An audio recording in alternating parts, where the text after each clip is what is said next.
Now, democracynow.org, the War and Peace Report. I'm Amy Goodman. The military tribunal established to prosecute the 5 leading suspects in the September 11th attacks opened this weekend in Guantánamo. During a 9-hour hearing Saturday, the 5 prisoners refused to enter pleas on murder and terrorism charges. Defense attorneys said the judicial process was rigged to lead to their clients' executions. Throughout Saturday's arraignment, the prisoners refused to talk or listen to the judge. Several delayed the hearing by praying. One prisoner was brought to the court in restraints. A lawyer for one of the prisoners said their actions were a peaceful resistance to an unjust system. The self-proclaimed mastermind of the 9/11 attacks, Khalid Sheikh Mohammed, is being tried with Walid bin Attash, Ramzi bin al-Shib, Ali Abd al-Aziz Ali, and Mustafa Ahmad al-Hassawi. The charges can carry the death penalty. The 5 defendants will now be asked again to enter pleas of guilty or not guilty at a later hearing. However, the suspects plead. Critics say the Obama administration set a dangerous precedent by proceeding through a military tribunal. After initially attempting to move the case to a civilian court in New York, the White House caved to vocal opposition, agreed to resume the military commissions begun under President Bush at Guantánamo. Kenneth Roth is the executive director of Human Rights Watch, which has been an outspoken in its criticisms of the military commission system. He attended the opening of the 9/11 military tribunal at Guantánamo over the weekend and wrote about it for the New York Times in an op-ed piece called Justice Cheated. Kenneth Roth joins us now. What was it like to be on Guantánamo this weekend? Well, I have to say that I went there understanding how unfair the proceedings would be. The judge, I do think, bent over backwards to be fair, but there were real constraints on what he was able to do. I mean, first of all, the defendants came in complaining about mistreatment, not simply the historic torture that we all know about, but even mistreatment on the day of the proceeding, where they were not given clothes that their attorneys had brought. As you mentioned, one of them was brought in with restraints. We don't even know why that happened. They were ultimately removed. But the idea of trying to hold trials in this highly militarized setting where the defendants are not even able to talk to each other in prison. The time they were sitting in court was the first time, I think, in years that they hadn't been able to speak with each other, which of course makes it difficult to prepare a common defense. But just that setting is so different from what would have happened if Obama's initial idea had been pursued, which is to try the people in the federal courthouse in southern Manhattan. That, I think, would have set up the possibility of a much fairer trial. But as you mentioned, Obama caved to pressure. And if you look at what that pressure was, I mean, some people complained about security, although I think that is ridiculous, because I used to work in that courthouse. There have been mafia dons tried there, drug trafficking kingpins, terrorists. People don't even know that it's happening. I mean, as I mentioned in my op-ed, much less disruption for those big trials than there is for the, Thanksgiving Day parade. So, I think that was really, a fake issue. Some people complained that it was inappropriate to treat these suspects as common criminals as opposed to enemy combatants. Now, I think that has it backwards. I mean, when you treat these people as enemy combatants, that allows Khalid Sheikh Mohammed to stand up, as he did the last time he appeared in court, and to say, I'm just like George Washington. The British consider George Washington an enemy combatant. I'm proud to be an enemy combatant. I mean, the problem is a combatant is a glorified standing, whereas, a criminal suspect is frankly, what the perpetrators of 9/11 deserve to be called. I was watching MSNBC, and one of the hosts was just outraged that these prisoners were allowed not to listen to the judge, that they weren't putting on headphones for translation. Someone else who was down there watching was your colleague over at the ACLU, executive director of the ACLU, Anthony Romero, who wrote a piece called The Shame of Guantánamo, a close-up view of injustice. Part of what he wrote, he said, the government has sought with a missionary zeal to prevent any public testimony or evidence about how the accused have been treated while in U.S. custody. I experienced that less than an hour into Saturday's hearing when the word torture came up. Censors immediately cut off the audio feed, which was on a 40-second delay to courtroom observers behind a soundproof glass. At issue was the defendant's refusal to wear headphones for an Arabic translation of court proceedings. David Nevin, counsel for Khalid Sheikh Mohammed, explained that Mohammed didn't want to use headphones because of, quote, past experiences, unquote.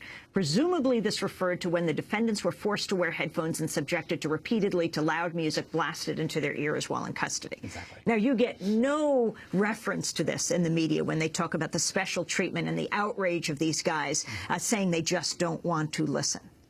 Yeah, no, I mean, that was, frankly, part of it. I think they also didn't want to recognize the judge. And so the initial refusal to respond to questions, I think, was their statement about the unfairness of the proceedings.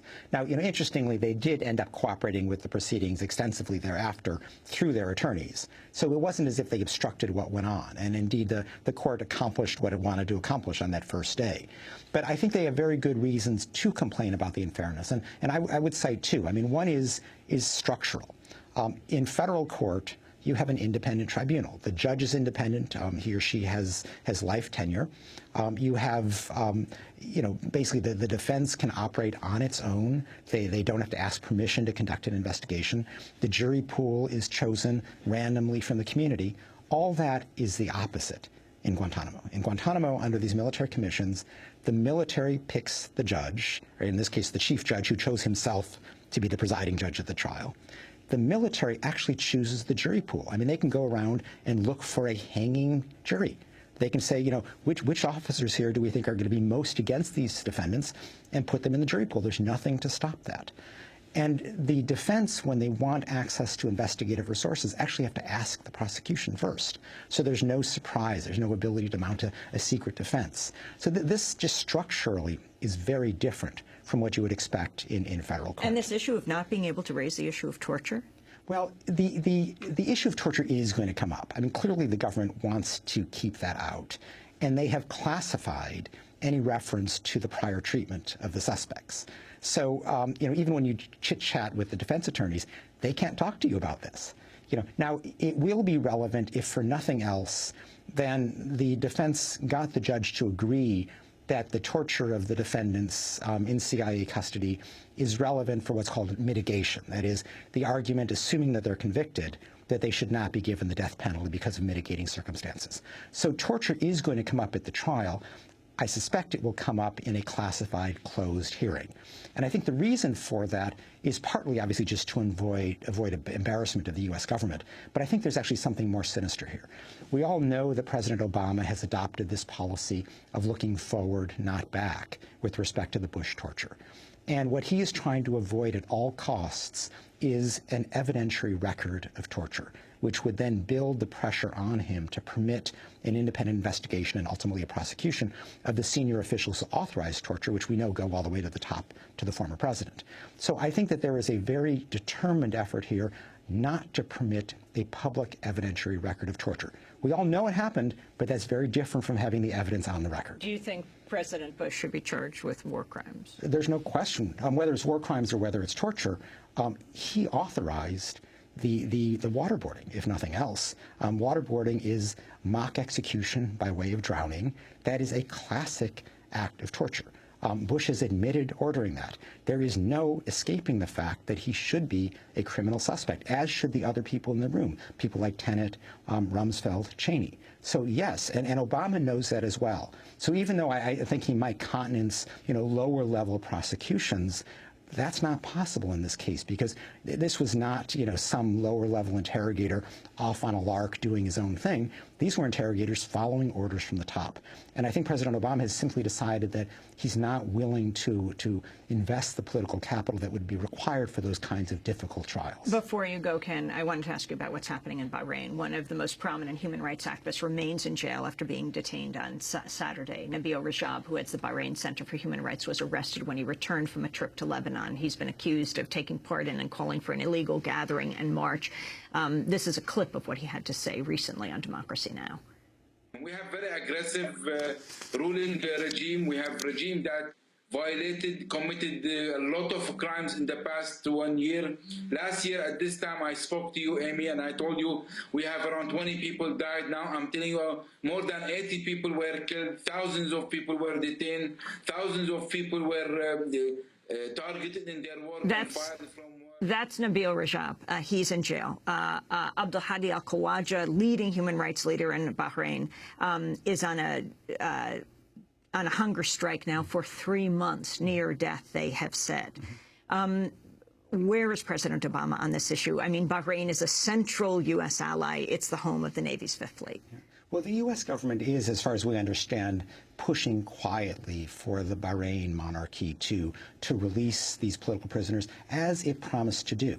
The King of Bahrain, to his credit, authorized an independent investigation into what had happened. A report was delivered. It recommended, among other things, that the political prisoners be released, that the torturers be prosecuted. The king said, yes, we'll do that.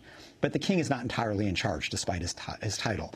There are hardliners within the royal family who are opposing that and who these days are prevailing. And so you see these political prisoners still in prison, and that's what this hunger strike is about. That's what this latest arrest is about. We're going to have to leave it there, but we'll do an exclusive online. Kenneth Roth is executive